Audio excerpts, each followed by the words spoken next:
और ईरान पर हमला ट्रंप के लिए रणनीतिक और कूटनीतिक मोर्चे पर गलती साबित हो रहा है। ट्रंप अपने ही बिछाई गई बिसात में उलझ गए, लेकिन यह युद्ध के असर का वो हिस्सा है जो आशंका पर आधारित है, जबकि ईरान का एक दावा बता रहा है कि ट्रंप के युद्ध छेड़ने के फैसले ने पूरी अमेरिकी सेना और उनकी रिसर्च टीम के लिए संकट पैदा कर दिया है। खबर यह है कि अमेरिका के कई सीक्रेट और घातक हथियार ईरान में गिरे तो सही, लेकिन उनमें विस्फोट नहीं हुआ और अब ईरान उन्हें हासिल कर चुका है। लेकिन इससे होगा क्या? आपके दिमाग में एक सवाल आ रहा होगा कि क्या अमेरिका के खिलाफ ईरान उनका इस्तेमाल कर लेगा? नहीं, बात इससे आगे की है। आइए आपको इस रिपोर्ट में दिखाता हूं। ईरान के कब्जे में मिसाइल, आर्सेनल लैब पहुंची फाइल। ये जानकारी अमेरिका के लिए वो सबसे बुरा सपना है जिसमें अमेरिकी हथियार निर्माण के फॉर्मूले पर सेंध लग चुकी। दावा ईरान का है कि उनके हाथों में अमेरिका का ऐसा खजाना लग गया है जो भविष्य के युद्ध का भूगोल और विज्ञान बदल देगा। जो हथियार ईरान को तबाह करने के लिए दागे गए थे, अब वही हथियार ईरान को अजय बनाने वाले। दक्षिणी प्रांत हरमोज खान में IRGC की इमाम सज्जाद कोर ने एक महा ऑपरेशन चलाया, जिसमें उन्हें 15 से ज्यादा अनएक्सप्लोडेड अमेरिकी मिसाइलें मिलने का दावा है।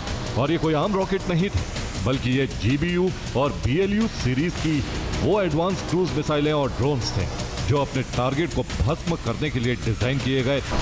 हॉर्मोज खान के अलावा उत्तरी प्रांत जजान में भी अमेरिका और इजराइल ने संवेदनशील ठिकाने बर्बाद करने के लिए क्लस्टर बम की बारिश की थी। लेकिन चौंकाने वाली जानकारी ये है कि अंसार अल मेहदी कोर की बम निरोधक टीम ने भी इस पूरे प्रांत से एक या दो नहीं, बल्कि पूरे 9,500 से ज्यादा जिंदा बम बरामद कर लिए हैं। और इतना ही नहीं, इन सभी 9,500 से ज्यादा बमों को डिफ्यूज करने में भी कामयाबी हासिल कर ली।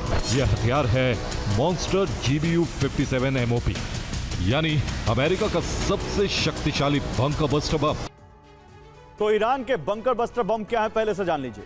इसमें मल्टीपल फ्यूज है जो जमीन के अंदर लक्ष्य नष्ट करने में सक्षम है। इसमें जडैम गाइडेंस किट है जो पिन पॉइंट एक्यूरेसी के साथ हमला करने में सक्षम है।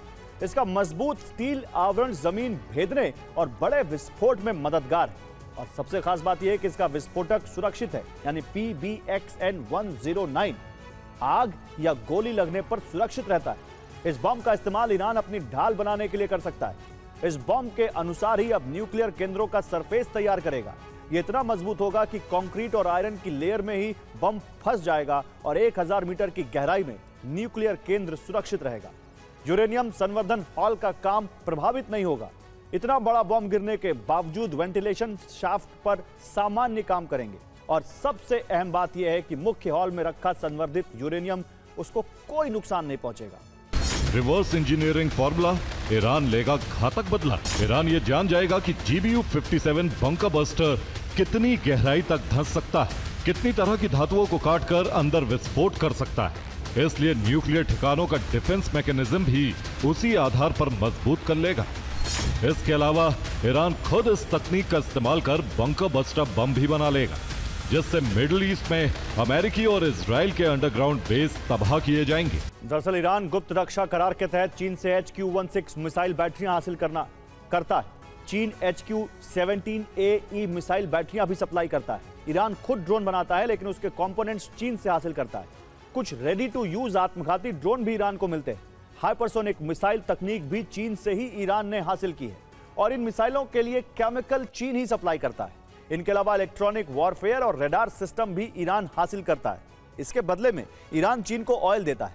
सीक्रेट डील के तहत युआन में व्यापार को बढ़ावा देता है और अब युद्धकाल में एहसान चुकाने के लिए ईरान जिंदा मिले अमेरिकी हथियार भी चीन को देगा। तो अब US के हथियार ईरान चीन को देगा। और कूटनीतिक जानकारों का मानना है कि इस एहसान के बदले ईरान GBU 57 बम चीन को दे सकता है। अमेरिकी क्रूज मिसाइलों का ब्लूप्रिंट भी चीन को सौंपा जा सकता है। तो अमेरिका और ईरान के बीच बातचीत अटकी हुई है। दोनों ओर से डिप्लोमेसी जारी है। ट्रंप ने साफ कर दिया है कि अमेरिका बातचीत की गेंद ईरान के पाले में छोड़ रहा है। अगर ईरान को जरूरत है तो फोन करे और अपना प्रस्ताव रखे। उधर ईरान ने पाकिस्तान के जरिए अपना नया प्रस्ताव अमेरिका को भेज दिया है। ईरान का मकसद फिलहाल होर्मुज पर कब्जा जमाए रखना और परमाणु मुद्दे को टालकर अपनी आर्थिक और सैन्य घेराबंदी को खत्म करना है। ईरान के विदेश मंत्री ने कहा है कि परमाणु मुद्दे पर बाद में बातचीत हो सकती है। यह अमेरिका के लिए एक बड़ी चुनौती है, क्योंकि ट्रंप की पहली शर्त ईरान को परमाणु हथियारों से दूर रखना है। पहले चरण में ईरान चाहता है कि अमेरिका इजराइल दोबारा ईरान और लेबनान पर हमले ना करने की गारंटी दे। दूसरे चरण में हॉर्मुज के लिए एक नई कानूनी व्यवस्था और प्रबंधन पर चर्चा की जाए, जिसमें ओमान को भी शामिल किया जाए। तीसरे चरण में परमाणु कार्यक्रम पर वार्ता की जाए। ईरान हॉर्मुज को एक सौदेबाजी के तराजू के तौर पर इस्तेमाल कर रहा है। वो चाहता है कि इसके बदले में उसके जहाजों पर लगी नाकाबंदी हटाई जाए। ईरानी विदेश मंत्री अरागची की ओमान यात्रा भी इस बात का संकेत है कि ईरान इस क्षेत्र में एक नया कानूनी सिस्टम लागू करना चाहता है, जिससे वो भविष्य में इस जल मार्ग पर अपना नियंत्रण और मजबूत कर सके। ईरान हॉर्मुज पर टोल को अंतर्राष्ट्रीय मान्यता दिलाना चाहता है और इसे ओमान के साथ साझा करना भी चाहता है। अमेरिका के पास तेहरान की शर्तों को स्वीकार करने के अलावा कोई विकल्प नहीं है। अमेरिका को समझदारी से काम लेना चाहिए। यूरेनियम संवर्धन के अधिकार को मान्यता दी जाए, युद्ध के हर्जाने का भुगतान किया जाए, हॉर्मुज पर ईरान के प्रबंधन को अंतर्राष्ट्रीय मान्यता दी जाए। पाकिस्तान बातचीत के लिए एक उचित मध्यस्थ नहीं है। पाकिस्तान में मध्यस्थता के लिए जरूरी चीज भरोसे की कमी है। वो हमेशा ट्रंप के हितों को ध्यान में रखता है, अमेरिकियों की इच्छा के खिलाफ एक शब्द भी नहीं बोलता है। ट्रंप ने कहा है कि ईरान के नेताओं की जगह अगली पीढ़ी ने ले ली है, लेकिन वो बहुत अजीब है। नहीं पता कि हम किन से डील कर रहे हैं। ईरान पूरी तरह खत्म हो चुका है, लेकिन खतरा बाकी है। अब अगर ईरान को बात करनी है तो वो अमेरिका आ जाए या फिर हमसे फोन पर सीधे बात कर ले। और सीज फायर के बावजूद मिडिल ईस्ट में तनाव है। बाकी देश भी आर्थिक और ऊर्जा संकट की चपेट में है और ऐसे माहौल में भी अमेरिकी कंपनियां जबरदस्त मुनाफा कमा रही हैं। इसका दावा वॉल स्ट्रीट जर्नल की रिपोर्ट कर रही है। कैसे बारूदी बवंडर के बीच अमेरिकी कंपनियां मालामाल हो रही हैं और कैसे ट्रंप की अमेरिका फर्स्ट की नीति अमेरिकी कंपनियों के लिए मुनाफे का दरवाजा खोल चुकी है। देखिए हमारे इस रिपोर्ट में कि अमेरिकी कंपनियां खूब पैसा कमा रही हैं। सिर्फ टेक और फाइनेंस सेक्टर में ही नहीं, बल्कि मैन्युफैक्चरिंग सेक्टर, ऊर्जा सेक्टर जैसी कंपनियां भी रिकॉर्ड पैसा बना रही। युद्ध, तेल की बढ़ती कीमतों और महंगाई के बावजूद कई कंपनियों का मुनाफा बढ़ रहा है।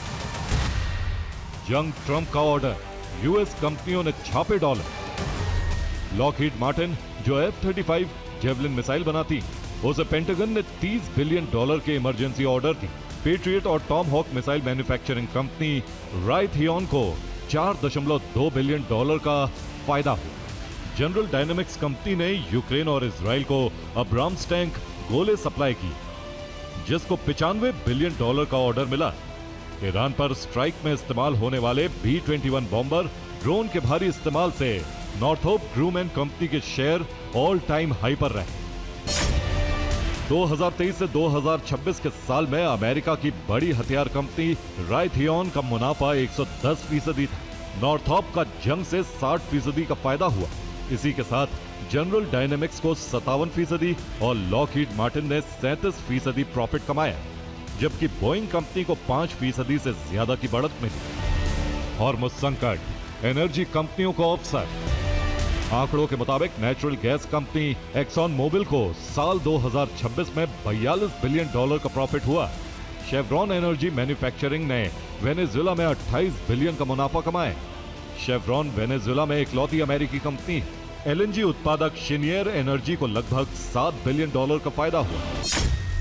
एक नई रिपोर्ट के मुताबिक एशिया पैसिफिक वर्ल्ड में सैन्य खर्च पिछले 15 से 16 वर्षों में सबसे ऊंचे स्तर पर, क्योंकि अमेरिका के सहयोगी देशों को भरोसा नहीं है कि ट्रंप वक्त पर मदद देंगे।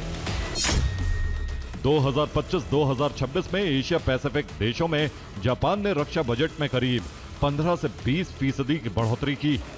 ऑस्ट्रेलिया लगभग 7 से 8% डिफेंस पर खर्च कर रहा है। वहीं चीन ने 7.4% और भारत ने 9.53% डिफेंस एक्सपेंडिचर बढ़ा दिया है। और युद्ध विराम के तमाम दावे धुआं धुआं हो चुके हैं। लेबनान की धरती एक बार फिर इजरायली धमाकों से दहल उठी है। दक्षिणी लेबनान अब दूसरा गाजा बन चुका है, जहां आईडीएफ के लड़ाकू विमान और टैंक हिजबुल्लाह के ठिकानों को मिट्टी में मिला रहे हैं। लेकिन हिजबुल्लाह भी खामोश नहीं है। लितानी नदी के किनारे इजरायली सैनिकों पर ड्रोन से भीषण हमला करके बता दिया कि हिजबुल्लाह अभी कमजोर नहीं हुआ है। तो दुनिया का ध्यान अरब के तनाव पर है और पुतिन का ध्यान यूक्रेन में रूसी साम्राज्य के विस्तार पर। बीती रात रूस ने यूक्रेन की सबसे बड़ी पोर्ट सिटी ओडेसा पर भीषण हमले किए और यूक्रेन ने भी इसी तरह से रूस को जवाब दिया। यूक्रेन ने क्रीमिया के सामरिक ठिकानों पर हमले करके रूस को बड़ा नुकसान पहुंचाया है। देखिए रूस के वॉरशिप की तबाही पर यह रिपोर्ट। रूस का स्वाम अटैक, ओडेसा फिर दहला। जानकारी के मुताबिक रूसी ड्रोन ने प्रिमोर्स्क में आवासीय इमारत और होटल पर हमला किया। इस हमले में 2 बच्चों समेत 14 लोग घायल हो गए। इससे ठीक एक दिन पहले रूस ने यूक्रेन पर सबसे बड़ा हवाई हमला किया था। यूक्रेन के एयर डिफेंस सिस्टम ने 580 ड्रोन और 30 मिसाइलों को इंटरसेप्ट किया था और इस हमले में 10 से ज्यादा लोग मारे गए और 67 लोग घायल।